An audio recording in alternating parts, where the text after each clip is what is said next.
matatapos na nga ang taon. Salamat Lord dahil nalagpasan na naman po namin ang buong taon ng year 2024. At ngayon papasok na ang year 2025. Heto nga, nandito nga kami sa convention ng Malolos sa Cafe sa Kalye. So dito kami nagkape nila daddy, kasama namin ng twins at ng kanyang brotherhood na si Kamaki. So sobrang peaceful. Ayan si daddy at si Iya. At sobrang lamig ng panahon. Ayan si Kamaki, nagpipicture siya kay daddy.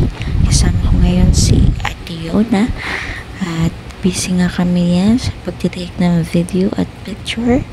At puti naman ay ang twins namin ay nakikisama. Hindi talaga sila umiiyak basta pagdating sa galaan ay nako. Sila ay alive na alive.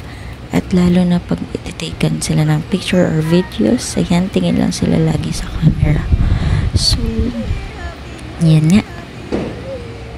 Si Ate Yona, so chubby chicks. Pero so serious girl and Miss Independent girl. Happy New Year!